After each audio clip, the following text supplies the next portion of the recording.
I had my first surgery at 17. I had my second surgery at 20. And in all honesty, I wasn't sure if I really wanted to talk about this until someone asked me if I had a tattoo on my breast the other day where I wore a clothes. I had my cleavage showing, and I was like, no, it's not a tattoo. But if you think it's a tattoo, that's actually a compliment. Well, anyways, hi guys, welcome to today's episode of your favorite girl podcast in our seats. I'm your host Lambo, and I am going to be talking to you. Yeah, just me and you guys today.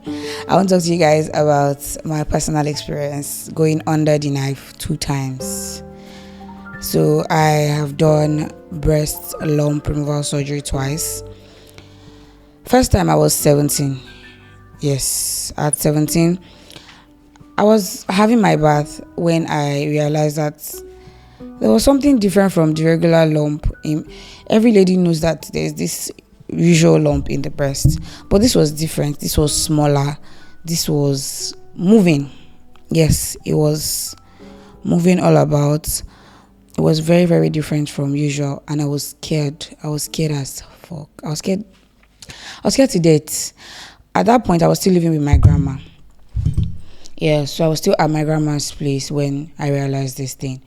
And I thought about it over and over again if it was something I wanted to tell her. Because I felt like, so I'm that secluded child, that child that keeps her things to herself. So I didn't want to share it because I felt, okay, this was private. It felt like my first period when I didn't tell anybody that I navigated it myself.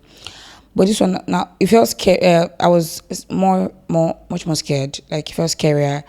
And eventually, I told my grandma. And the first thing she did, she called my mom.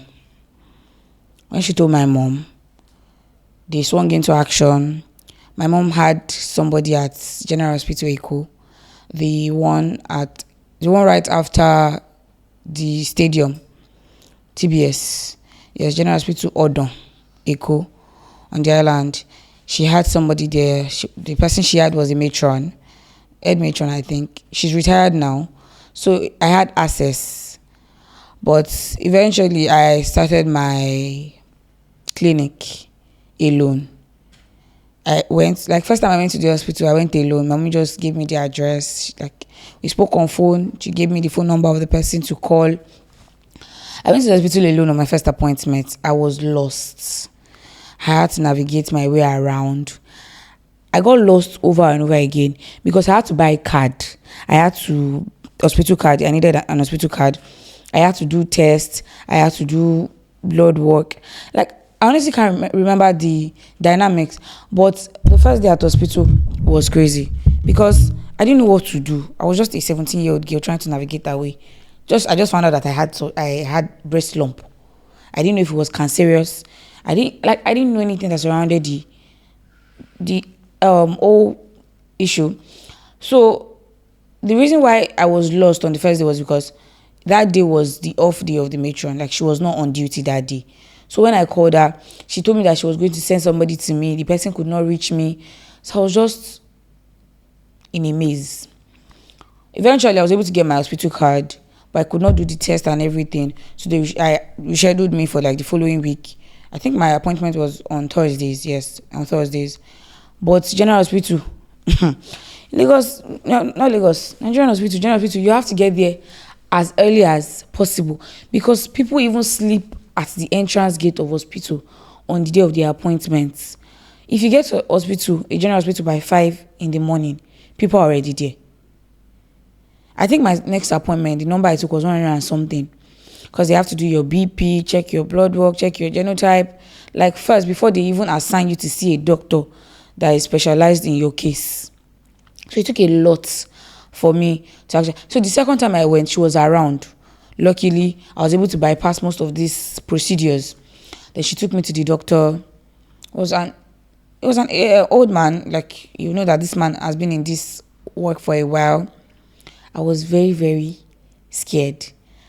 Because it was a man. And what we're talking about is my breasts. It was sensitive. I was very scared because I went to, all through my hospital appointments, I always went to my hospital appointments alone.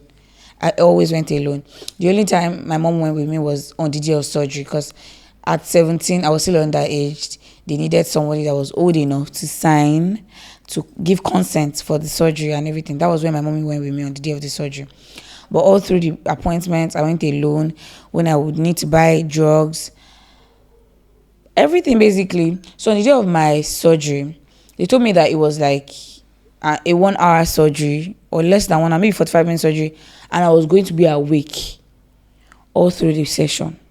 But they were going to give me anesthesia. They will inject it on the part they want to cut open. I think it was my left breast we did first. That they will inject it on the part we want to cut open, and after that, it will be numb. So I'm not going to feel the cuts and everything. I said, okay. But the fact that I was going to be awake scared me, because why am I awake when you're cutting through my flesh? Eventually, on the day of surgery, me and my mom went. She was outside. They wheeled me in.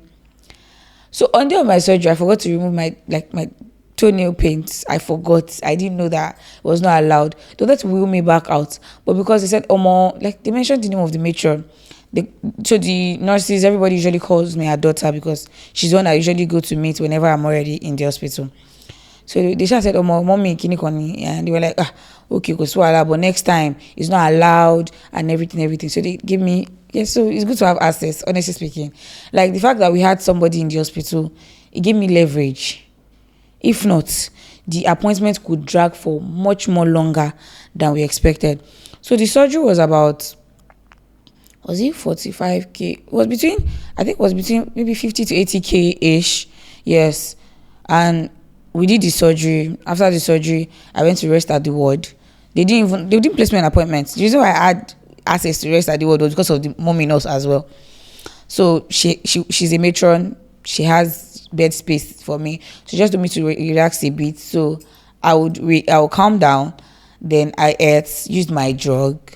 Then I went home by myself that day as well, because my mom had to go back to Mushin. Then I had to go back to Oyinbo Grandma State. I was still staying with my grandma then. I went back home alone and everything.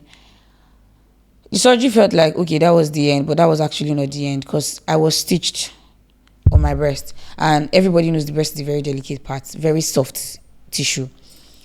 So I had to keep going back for to be clean, for the cleaning, for the treatment. Then after it healed for a while, I had to go back to remove the stitch. That was like the worst. Removing the stitch. Goodness gracious. Honestly, just people that have gone through surgeries would understand what it takes to be stitched, and they now remove it. Because when they removed this, so I was stitched with anesthesia, so I didn't feel the pain. But when they were going to remove it, I was awake. Wide awake. They removed it. I was crying. Is it the pain? Such that the cost, you have, in general hospital, up until gloves, you have to pay for it. You pay for gloves. Where you are going to make payment for drugs is different. Where you are going to make payment for the surgery is different. Where you are going to make payment for different things entirely. Different places. It was crazy. But then I scaled through this part. Then my wound healed up. After a while, through proper treatment, I always had to go back to Eko every week or every 2 weeks for the cleaning and everything. And my skin is very, very bad. Not like bad, but when I mean bad, my body doesn't hold plaster. So if you put plaster on my skin, it opens. So it was worse, because I can't even cover up. But the only saving grace I had was that I was on holidays this period. So most of the time I was usually just at home. I didn't really need to wear bra, need to wear this. So until when I was 20 again, and then I was having my bath. Like, so I don't remember details of when I was 17 clearly, because a lot of times I tend to compress my memory and then I forget a lot of things. But at 20, I was in the bathroom having my bath. So after the first surgery, I grew this habit of always touching my breast, like always. My hand is always, as long as I'm in my comfort zone, I'm always touching my breast. Then I was in the bathroom having my bath. Then I was massaging my body when I touched my breast. and I felt another lump.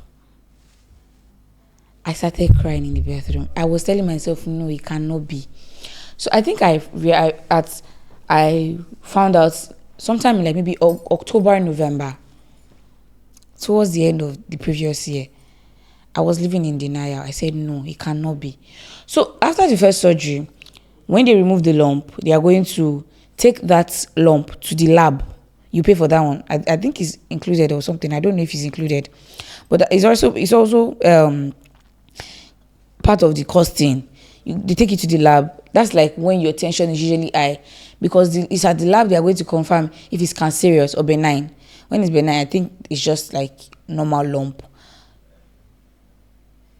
When we waited for a while, when the result came out, they were like, it's a benign lump and everything. That should not worry. It's just hormones and everything. So when the second one came, I'm like, no.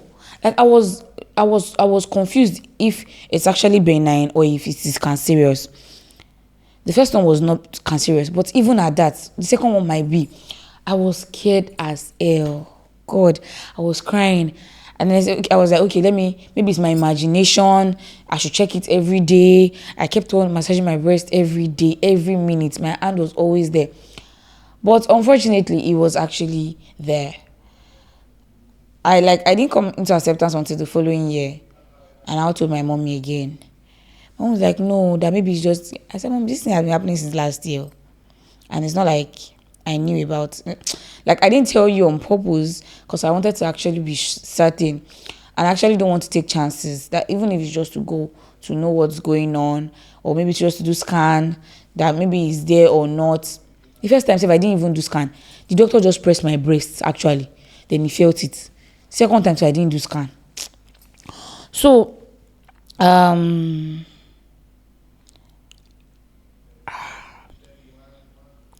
went to, so my mommy called Mommy Nurse this time again.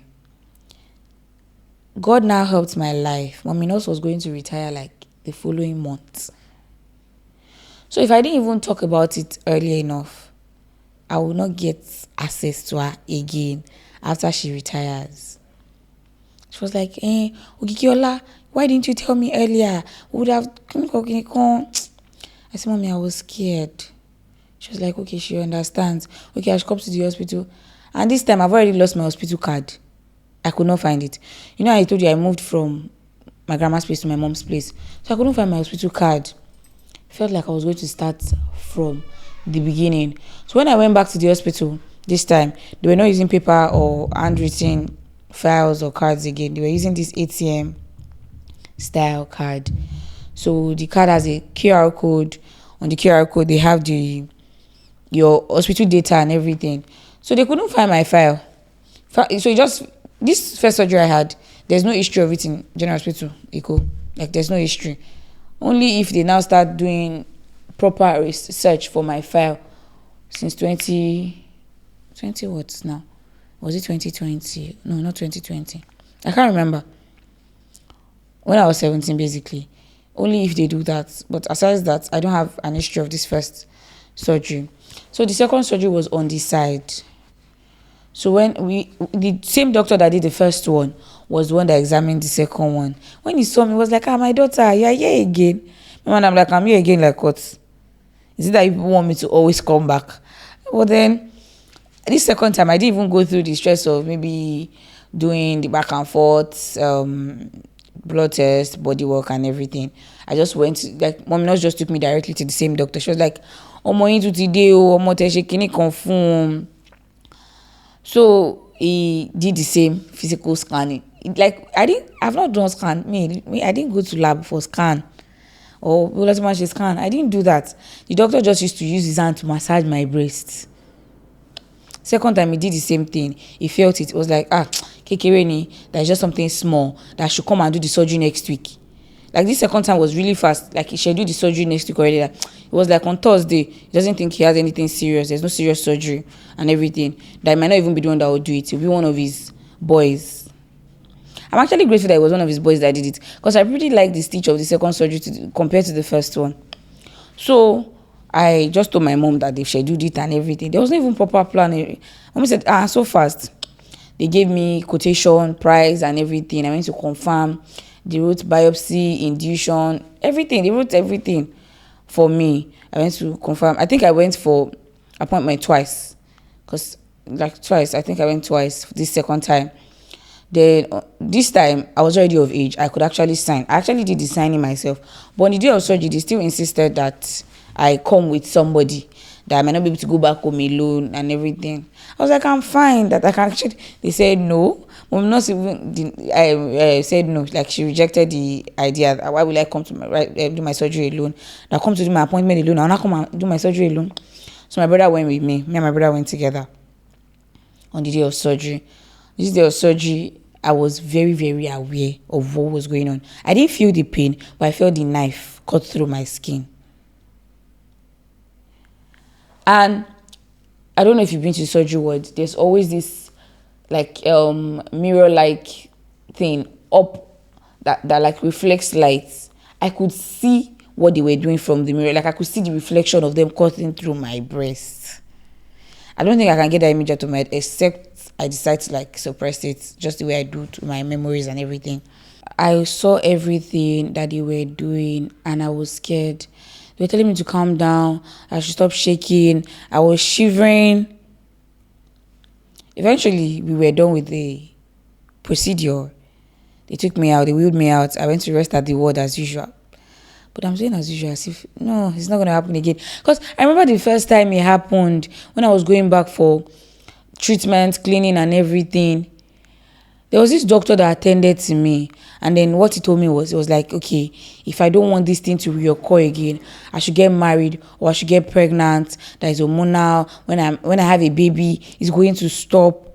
And I told, in my mind, I was like, God forbid, it's not going to happen again. Like, that was my first surgery. I told myself, God forbid, it's not going to happen again. Why should I get pregnant? Because I don't want to have breast lump, reoccurrence and everything. Like, I just waved it off up until when it happened the second time. And I'm like, again? Like, was this man right?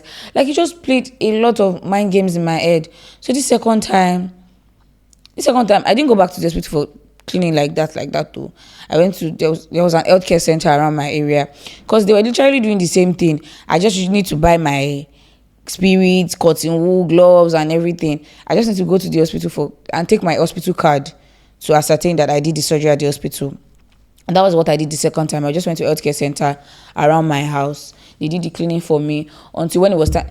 So, remember I said my skin was not really good with stitches, with plasters. With stitches too, it was really bad. The first time was even okay, maybe because it was like the lead surgeon that did the surgery, so it was really tight. This second time, the stitch removed when I have not healed yet at all.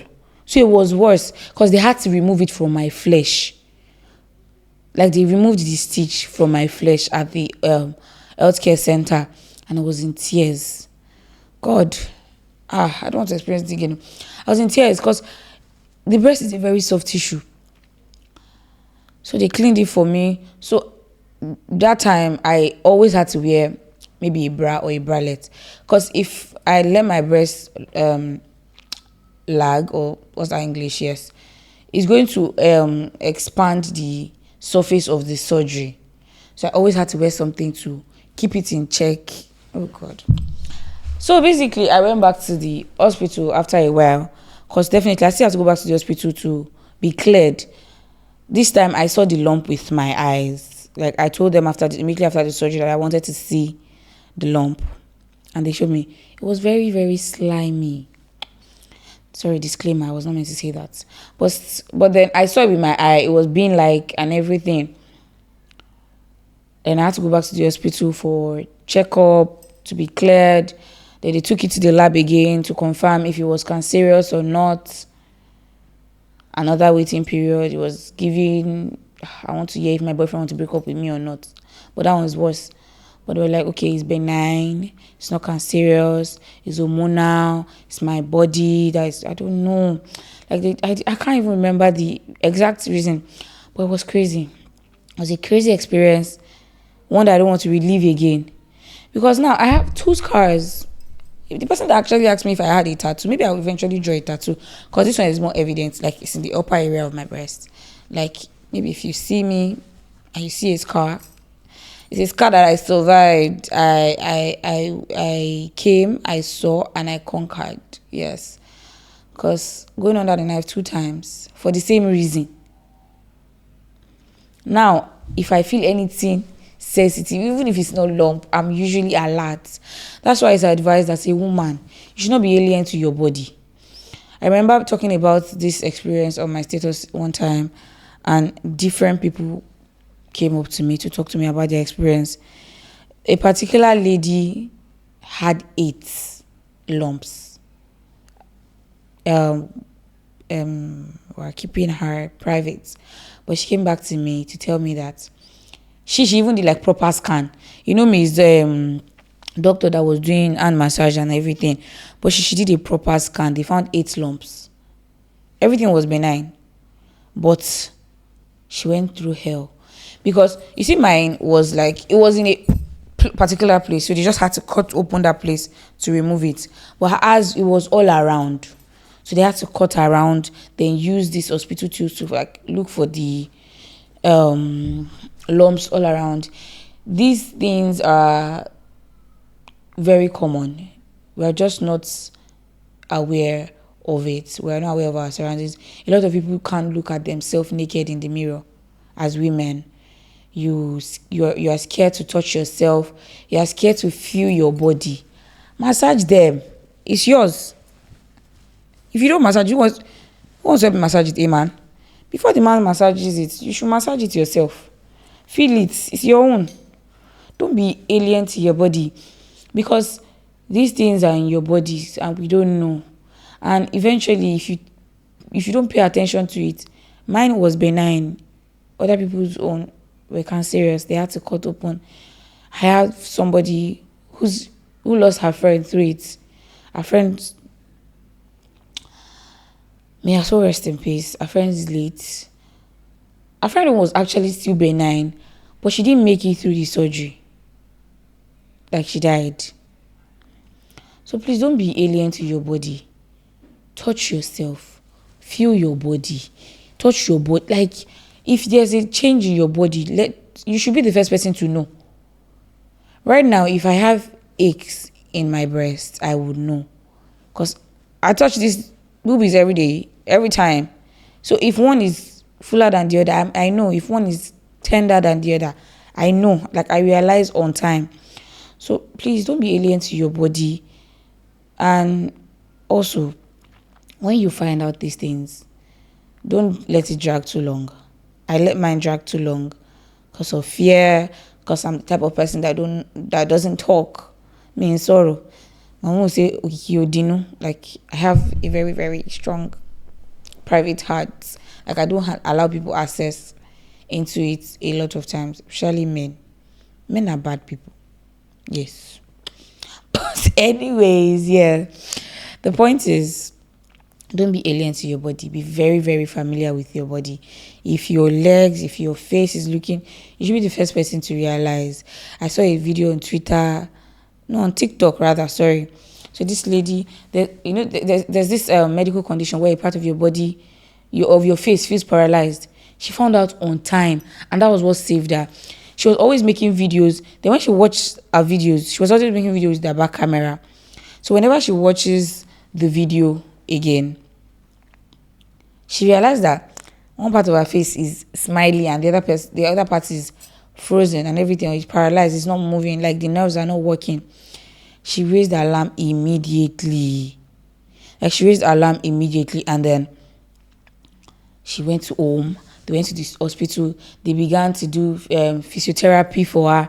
They began to attach these wires. Yes, they began, like, if you are very familiar with your body, when there's a little change, you'll be the first person to find out, and then you'll be able to get help as soon as possible.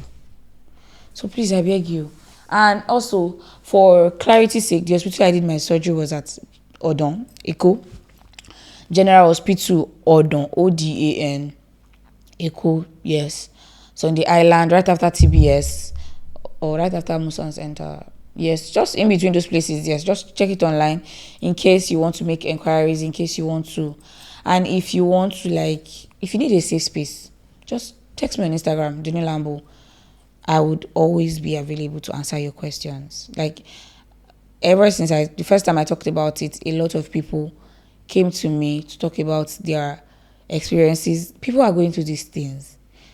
They just don't know who to talk to, who to reach out to. And unfortunately, Mommy Nurse is retired now, and so you can't use my access to like get through to her. She's retired now, but even at that, you can still make inquiries from. Text me, reach out to me. I would help like in every way possible. The goal is to be very, very aware of our bodies and to be in the best shape possible. And until next time you see me again in your screens, take care of yourself. I'm rooting for you. I love you. You're a survivor. Either you've gone through the knife or you've not. Either your surgery was cancerous, either your lump was cancerous or not. You're a survivor. And I'm rooting for you so, so much. Bye.